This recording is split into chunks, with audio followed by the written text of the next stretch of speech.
Okay, so this is Cassian, ZZ Mommy 75, and I'm with 12 for Life, of course.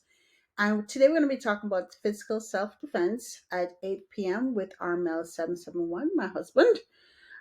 So this is just a quick presentation of what we'll be talking about today. So let's move on to the next slide. Ooh, there you go. All right, so the introduction, of course. Now, physical self defense techniques encompass a range of skills designed to help individuals protect themselves from harm. In this video, there are some fundamental techniques that are commonly taught in self defense classes.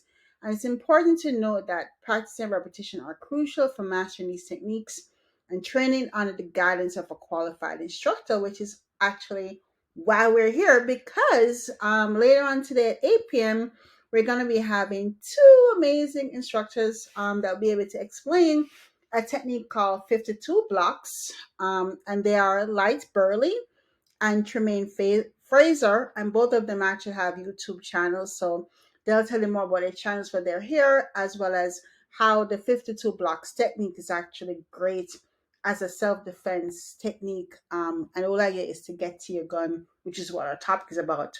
What are you going to do when you need to get to your gun? I need to protect and block yourself so you're safely able to get to your gun, right? But what this video is about is just to outline some basic self-defense techniques, and so let's get started with that.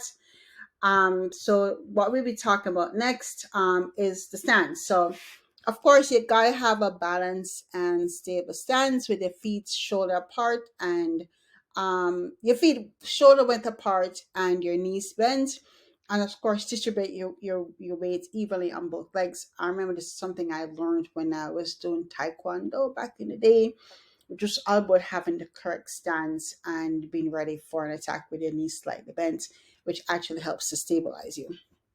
Next slide. Basic strike. So palm, heel, strike. This is me having fun showing karate moves. But you aim for the nose or chin and keeping your fingers back to avoid injuring your hand.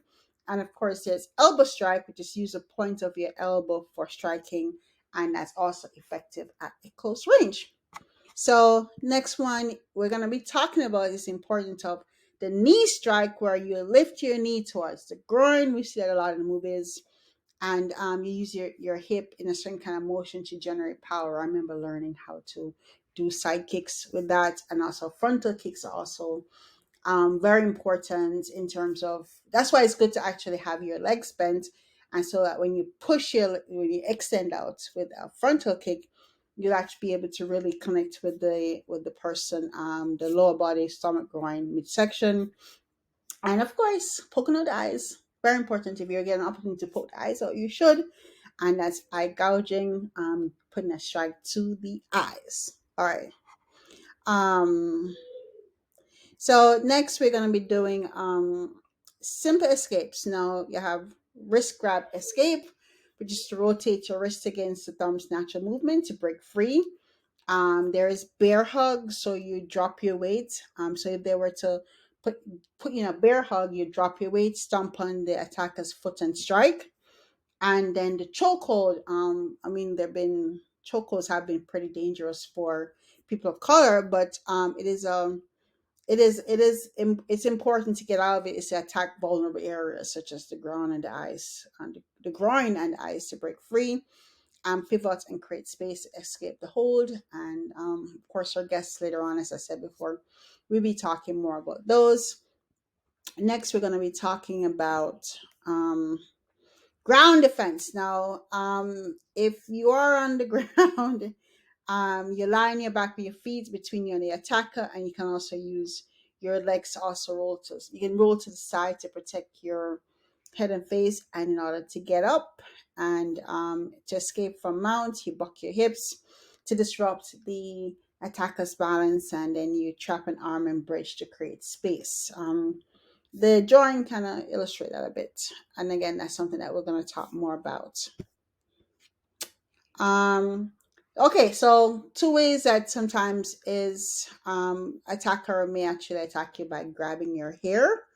um And one way is to just twist the attacker's hand to break free. Again, our guest is going to show that.